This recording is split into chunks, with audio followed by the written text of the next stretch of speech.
Hello friends, welcome to సరదాగా మాతో. So ఇవాళ క్విక్గా అయిపోయే బిర్యానీ రెసిపీ చూద్దామండి. బిర్యానీకి కావాల్సింది లవంగాలు, షాజీరా, ఇలాచి, కొంచెం దాల్చిన చెక్క, మిరియాలు, బిర్యానీ ఆకు, కొంచెం జీడిపప్పు తీసుకున్నాను.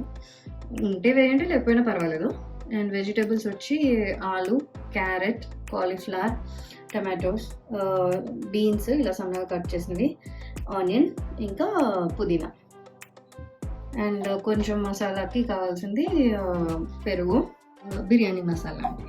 ఇది ఈస్టర్న్ వెజ్ బిర్యానీ మసాలా తీసుకున్నాను నేను. మీరు ఇంకే బ్రాండ్ అయినా తీసుకోవచ్చు. And 1.5 cups rice and peas అండి. ఇవి కొంచెం ఫ్రోజన్ ఉండే, కొంచెం నేను వాటర్లో వేసి పెట్టాను.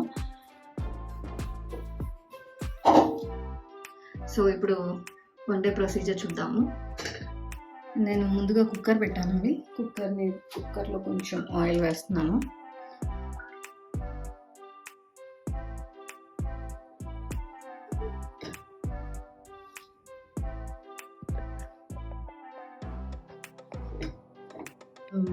వన్ టేబుల్ స్పూన్ నెయ్యి కూడా వేస్తున్నాను.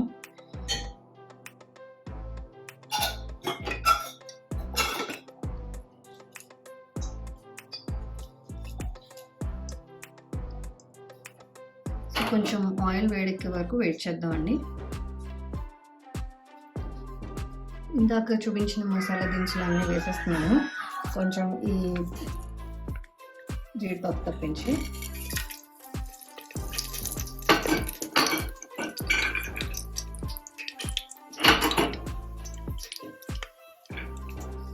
కొంచెం 2 పచ్చిమిరపకాయలు వేస్తున్నానండి.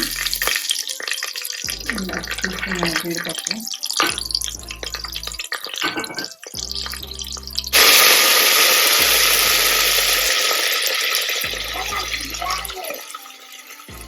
కొంచెం ఆనియన్,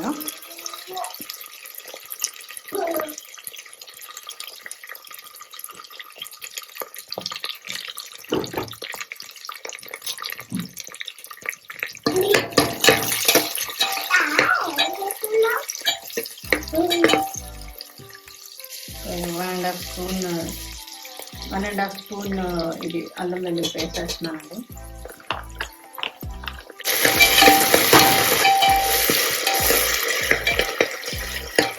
ఇదంతా కొంచెం పచ్చివాసన పోయే వరకు ఫ్రై చేయండి. పేస్ట్ వేయగానే మంచి వాసన వస్తుందండి. అది ఫ్రై అయ్యాక ఆ వాసన బట్టి మనకు తెలిసిపోతుంది అది ఫ్రై అయింది లేండి.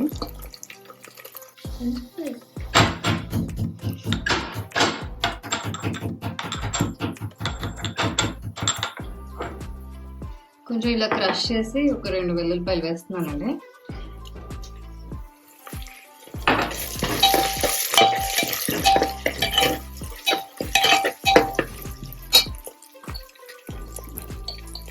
ఫ్రై అయ్యేటప్పుడే నేను ఇందాక చూపించిన మసాలా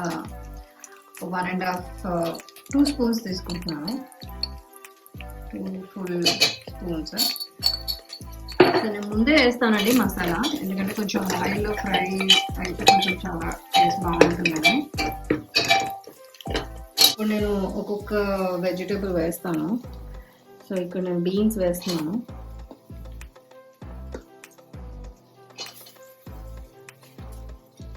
ఆలు,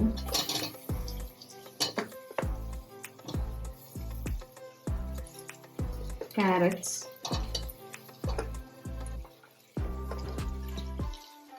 ఫ్రై అయ్యాక కొంచెం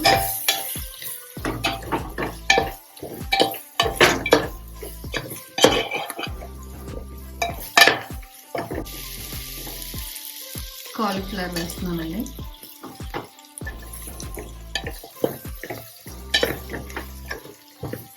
అంటే మీరు వెజిటేబుల్స్ మీకు నచ్చినట్టు వేసుకోవచ్చు, ఇంత అని కొలత ఏం లేదు.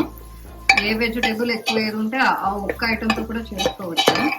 నా దగ్గర ఇన్ని వెజిటేబుల్స్ ఉన్నాయి కాబట్టి వేసాను.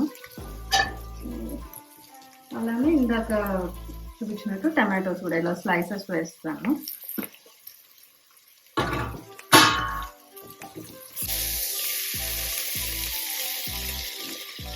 పెట్టుకున్న పీస్ కూడా వేస్తున్నానండి.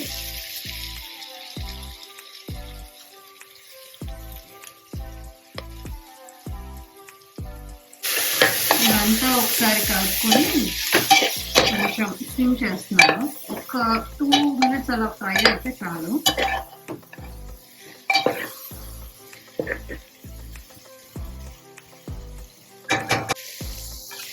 సో ఇక్కడ నేను ఒక 2 స్పూన్స్ పెద్ద స్పూన్స్ పెరుగు వేస్తున్నానండి.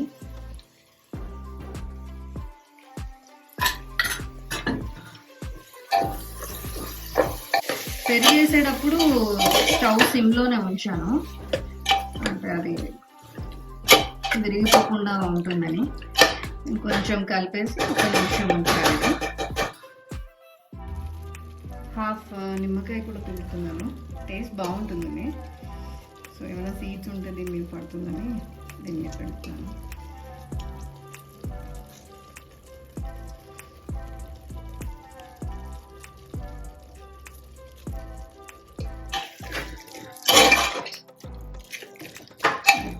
కలుపుతున్నాను.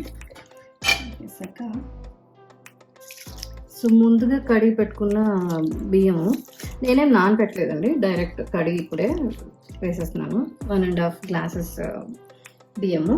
సో నేను వాటర్ అవి ఏం పోయలేదు. ఫస్ట్ ఇది ఇప్పుడు ఇలా బియ్యం దీంట్లో వేసి కొంచెం ఒక 1 minute ఫ్రై చేస్తే బాగుంటుంది, విడివిడిగా వస్తుంది.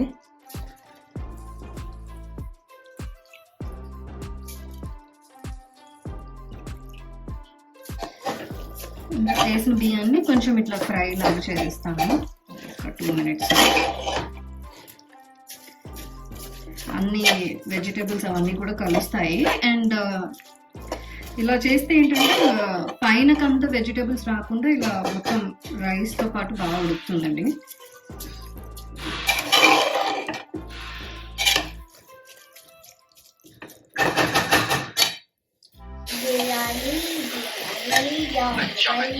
ఫ్రై అయిందండి, వాటర్ వేస్తున్నాను. సో నేను ఆల్రెడీ కొలిచి పెట్టుకున్నాను. 1:1 అండి. సో ఒక గ్లాస్కి 2 glasses వాటర్.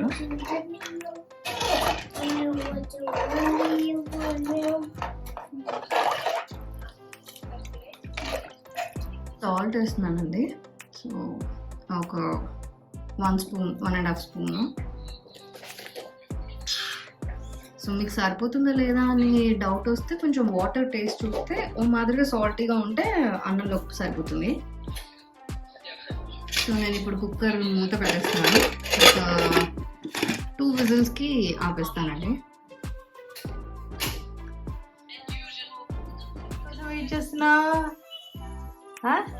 ఏంటది? బిర్యానీ తింటావా?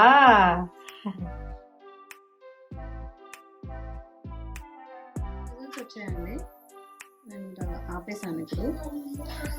సో ఈ విజిల్ దిగాక రైస్ ఎలా విడివిడిగా వచ్చిందో మీకు చూపిస్తాను. సో విజిల్ ప్రెషర్ పోయి వచ్చిందండి. సో ఇది తీసేస్తున్నాను.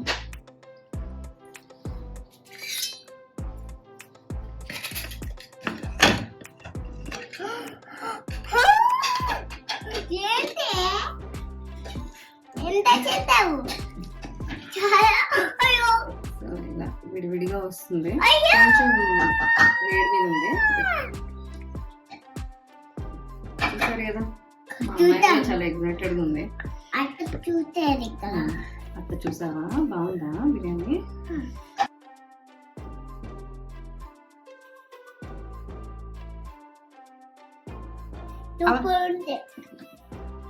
చూసారు కదా, ఎంతో సింపుల్గా చేసుకున్న ఈ వెజ్ బిర్యానీ.